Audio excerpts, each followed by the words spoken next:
Hi, it's Hope. Welcome to Board Housewife of Silicon Valley. It's another book blog vlog because I have a couple blog posts that I actually want to get at least started. One of them I started yesterday and I would like to finish it and then get another one going. Maybe two. We'll see how the day progresses. I started thinking yesterday about the Women's Prize in Fiction because I'm trying to read as many of them as I can. I am limited by what is available to me from the library, so I don't have access to all of them, but I was very curious about how I would rank them.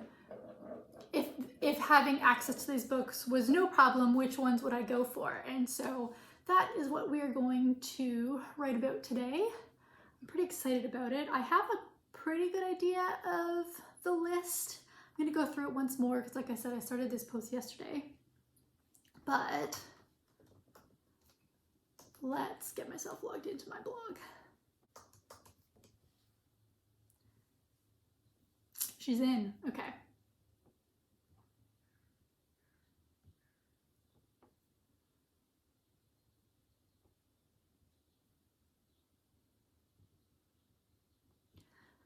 So the Women's Prize in Fiction is an award that I quite like.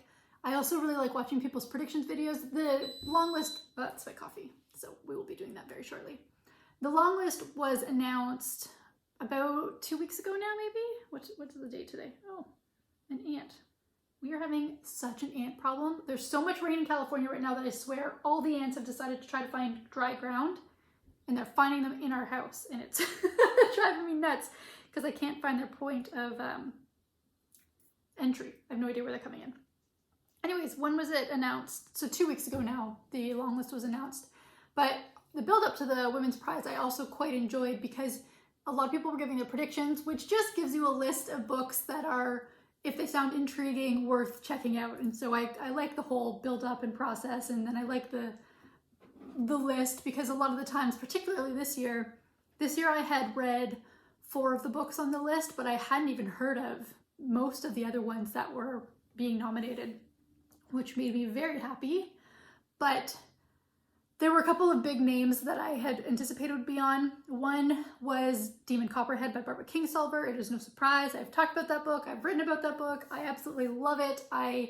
If it's not shortlisted, I will be shocked. Frankly, if it doesn't win, I will be very intrigued as to what book could possibly upset what I think would be an upset of Demon Copperhead. I read Memphis by Tara M. Stringfellow. I had read The Marriage Portrait by Maggie O'Farrell, and I had attempted to read Glory by No Violet Bulueo. I didn't like that book at all. I DNF'd it, and even though it's been nominated, I don't think it's a book that I will pick up again. It just wasn't for me, which is fine. I found Glory to be very polarizing. People either loved it or hated it, and I definitely saw a fair handful of reviews in both camps. Unfortunately, I was in the didn't like it portion, but that's okay. So there are 12 other books because there are 16 altogether. I just talked about 4, 12 other books to look through, and I'm not really going to talk about them. I don't know a whole lot about them. I'm basically basing my ranking on just the sense of the overarching themes and genre sort of thing. That's kind of what I'm going for, and obviously the synopses as well, but I find a lot of the time the synopsis doesn't necessarily cover the whole plot of a book, which is not what you would really expect from a synopsis, I guess, but there are just certain ones that are certainly more intriguing to me than others. So I'm gonna make myself a coffee, look through this blog post, and then make my final decision on the orders. I also need to find a picture, but I don't know that I have any to use. I might have to go to stock photo on this one. We'll see how it goes. Coffee, right. It's a good afternoon. I hope you enjoy.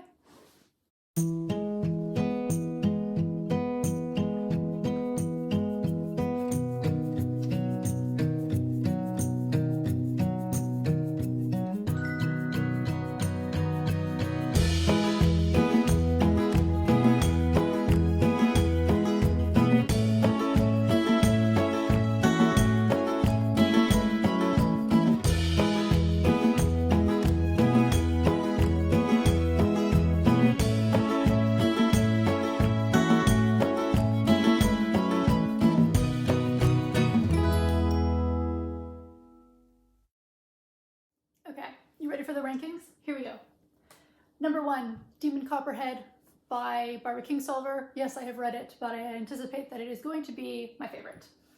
2, I am very curious about Wandering Souls by Cecile Pinn. 3 is The Bandit Queens by Perini Schroff. I am not going into depth on what these books are about. There are a gazillion videos out there covering all of that.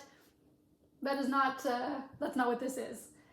4 is The Marriage Portrait by Maggie O'Farrell. Like I said, I've read that one and I actually quite enjoyed it, so I imagine it'll stay high.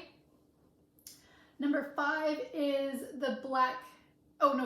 Number 5 is The Dog of the North by Elizabeth Mackenzie. That one I believe is coming to me in the library. I am on hold for it. We then have Black Butterflies by Priscilla Morris, and then Trespasses by Louise Kennedy.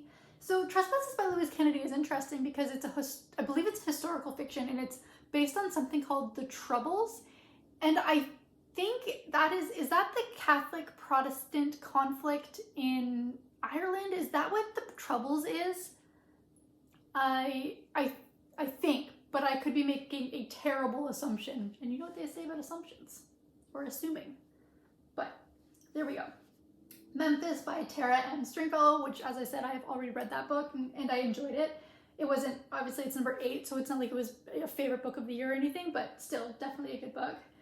Number 9, Cursed Bread by Sophie McIntosh. 10 is I'm a Fan by Sheena Patel. We then have Fire Rush by Jacqueline Crooks. Homesick by Jennifer Croft.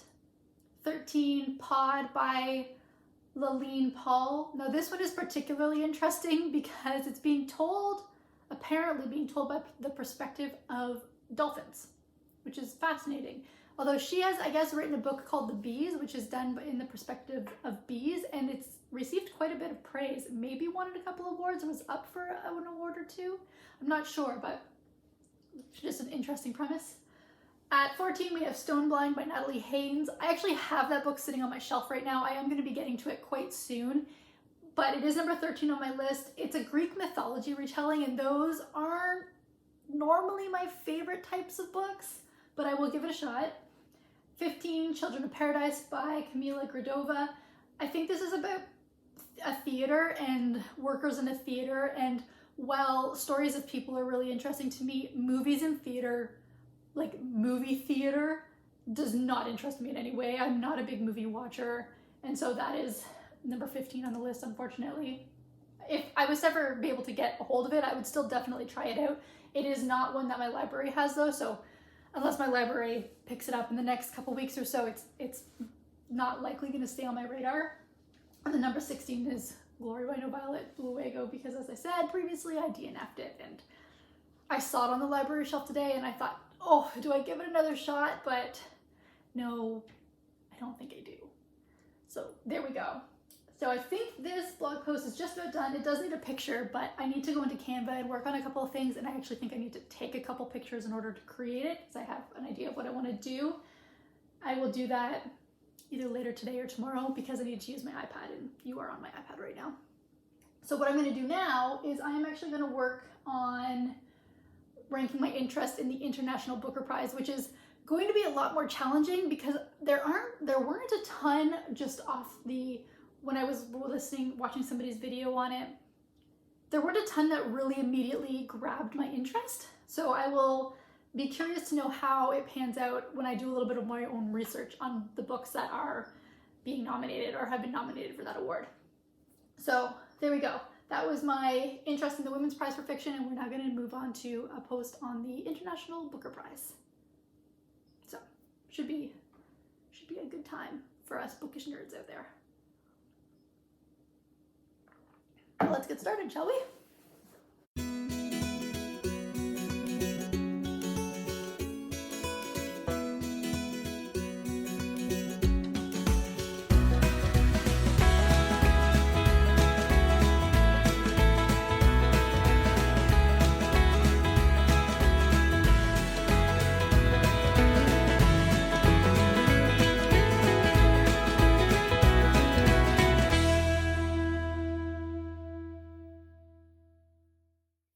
Okay, ranking list number 2 is done. I don't have a lot of feelings about this list, except I'm a little underwhelmed just in books that are immediately calling to me as books I would really want to pick up. It's not the majority of the books on the list. However, that doesn't mean anything. They could still be awesome books. They're just not ones that if I was in a bookstore, I would pick up and think, oh, I'm gonna walk out with this book. I mean, I don't buy many books anyways. If I saw it on the library shelf, it wouldn't necessarily be getting checked out right away. But it's very different. And I think I watched Jen Campbell did a whole International Booker Review video, and it's awesome. I really, really enjoyed it. And I think she said that there's 13 books on the list and they're all from different countries, which is very cool. So all translated from different languages. And I find that to be fascinating. So really quickly, let's go through the ranking of what I think would be most interesting to least interesting. First, we have Time Shelter by Georgi Gospodinov, translated by Angela Riddell. I actually have that one. I'm in the process of reading it. There will be a reading vlog on that book. We have A System So Magnificent It's Blinding by Amanda Svensson and translated by Nicola Smalley. Third is The Birthday Party by Laurent Mauvignier and translated by Daniel Levin Becker. Fourth, and here's the thing about Mauvignier is, if my French was better, he actually has a couple of books in my library in French, but I tried reading a French novel earlier this year just to see where my proficiency is at, and it's not great. So I think I need to up my French ante before I pick up a book by his actually done in French. Either way, the book, the one that I just said, The Birthday Party, which I actually think sounds really interesting, my library doesn't have as of yet. Fourth place, The Gospel According to the New World by Maris Condé and translated by, oh, I didn't write down the translator's name of that one. What is her name?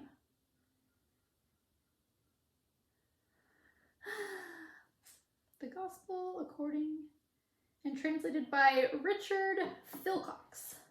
Let's write that down.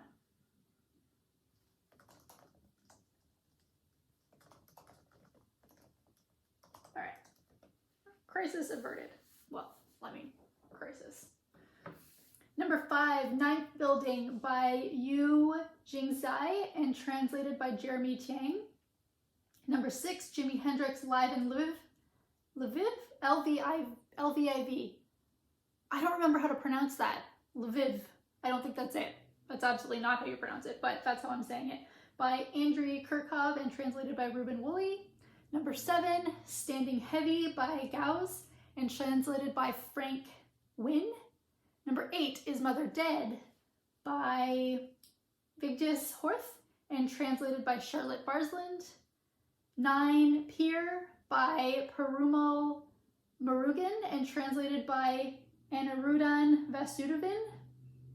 I am butchering people's names and I am so sorry. Number 10, Boulder by Eva Balthazar and translated by Julia Sanchez. I actually saw that one at the library today, so I do in fact have it. I have 2 of the books on this list right now. Like I said, I'm going to do a reading vlog on these books, well, the few that I can get my hands on. 11, While We Were Dreaming by Clemens Meyer and translated by Katie Derbyshire.